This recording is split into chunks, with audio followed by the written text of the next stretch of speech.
Welcome! In today's explainer, we're digging into a tiny flaw with potentially huge consequences. We're going to see how the global aviation industry spotted a hidden danger in one of the world's most advanced helicopters, and the race to get it fixed before it could ever cause a problem. How can a little bit of rainwater take on a state-of-the-art helicopter? Well, that's the heart of our story today.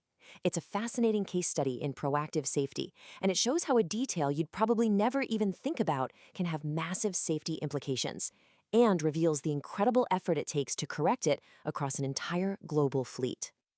All right, so let's rewind the clock to September 1st, 2025. On that day, Europe's Aviation Safety Agency, you'll hear them called EASA, put out a formal alert for the Airbus H160-B helicopter. It's called a Proposed Airworthiness Directive, but what does that actually mean? Let's be really clear here. This is not a friendly suggestion. An airworthiness directive is a legal mandate.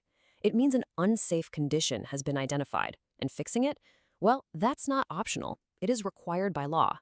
So, what was it that set off this global alert? You'd probably guess it was some super complex engine part, or maybe a glitch in the flight control system, right? Nope. The real problem was found in something much, much simpler. But here's the crazy part.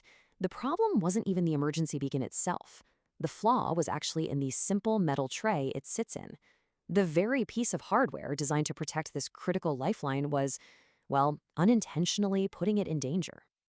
And there you have it. Imagine being the maintenance tech. You're doing a routine check, and you find that rainwater is somehow getting into the ELT's mounting tray.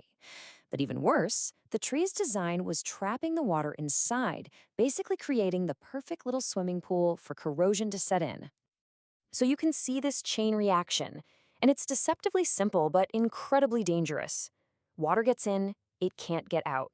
Over time, that water starts eating away at the device that's supposed to be your last resort in an emergency. The potential results? The helicopter's most important call for help could go silent. Okay, so the fix itself, it's actually pretty straightforward on paper, even if rolling it out is a massive logistical puzzle. Airbus helicopters created a redesigned tray, a new part number to replace the old one. The only real difference? A simple design change that finally lets any water drain away. Simple as that. Right, so Airbus has this brand new redesigned part. Great, but now for the million-dollar question. How do you get this new part onto every single H160-B helicopter flying anywhere in the world? Well, that's where that airworthiness directive we talked about comes roaring back in. And this directive is crystal clear. It basically says if you operate an H160-B, you have to replace that old tray, period. For a specific group of helicopters, there's even an extra modification to do at the same time. For everyone involved, the clock is now officially ticking. I know what you might be thinking. It's just a small metal tray. How hard can that be? Well, when you're talking about a global fleet of multi-million-dollar helicopters, simple goes out the window pretty fast. The impact is actually pretty significant. Just look at that number, 12 months.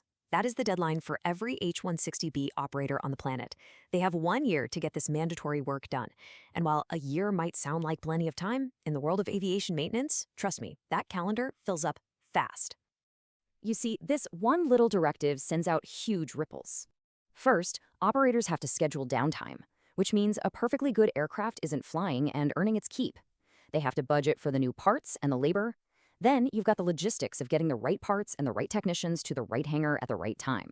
They even have to go back and check the fine print on their leasing agreements to make sure everything's covered. So all this hassle, all this cost and logistical chaos for one tiny, inexpensive part, it really makes you ask the big question, right? Why?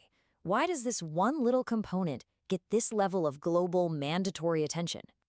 And the answer boils down to one thing: preventing the absolute worst-case scenario.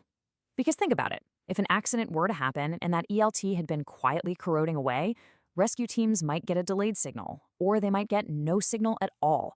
And when every single second counts, that's a risk that is just completely unacceptable. You know, this whole story is a perfect example of what a proactive safety culture really looks like in action. Nobody waited for an accident to happen. They found a potential weakness during a totally routine maintenance check, and the entire global industry mobilized to fix it before it could ever contribute to a tragedy.